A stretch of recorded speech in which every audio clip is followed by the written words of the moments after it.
by the middle of next year at the latest, because, sir, this is something that New Zealand desperately needs.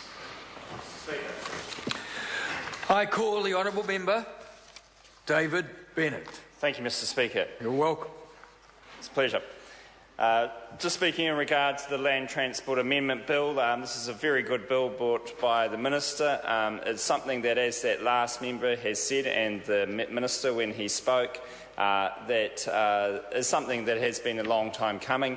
There has been public opinion, I believe, that will support it amongst the community. I think the time is right for this bill now, and it is ready. And the opposition over there, we have Ms Moroney chirping in. Labor had 9 years in government, and they were high road toll years, and they did nothing about this.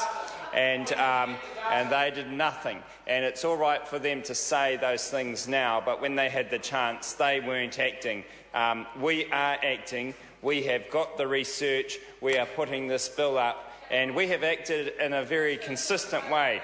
The Safer Journeys document was the first step in that, which looked at roads to make sure that the roading quality was up to standard, and it looked at some of the rules around driver education and to the rules around driving. And at that time, we brought in the zero rate for young people. So young people have a zero limit for alcohol. That was the first step, and that was an important, crucial step in this process. This is the next step now, when we are looking at the rate between the 0.5 and the 0.8. And it is something that we need to do at this time. And when we look at that, the question that the Labor Party has asked, and they've used figures of total road deaths, it's important to, that may be alcohol attributed, it's important to look at the number that are in that range. And the number we have is that there are about 5 fatalities and 62 serious injuries that are a result of that range. So it's any death is one too many on our roads, but it is a small proportion of that 80 or 120 or 140 deaths that the Labor Party has attributed to alcohol. So you must remember that when we take into account this bill. And it's not so much about this will stop deaths on our roads due to alcohol. This is another step in sending the right signal to our drivers. It is about sending that signal that if a person drinks and drives, they are not only putting their lives at risk, they are putting other people's lives at risk, and they will get caught. And they will have to deal with the consequences of getting caught. And one of those consequences will be around whether we have a fine, a demerit system, or whether you lose your licence around that range. And this is a bill which takes a very balanced approach and brings in that infringement demerit point approach for that range. It is a transition for New Zealanders. It is an understanding of what it takes to drive on roads, and it is part of that education process. But basically, New Zealanders have got the message.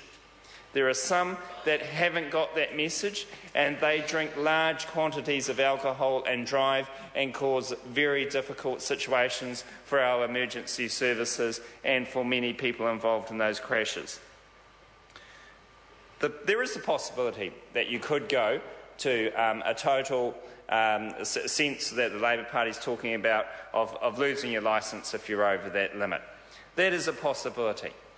However, when we look at those limits, and I'm sure this will come out in select committee, those balances between 0 and 0.8 are very difficult to actually quantify scientifically.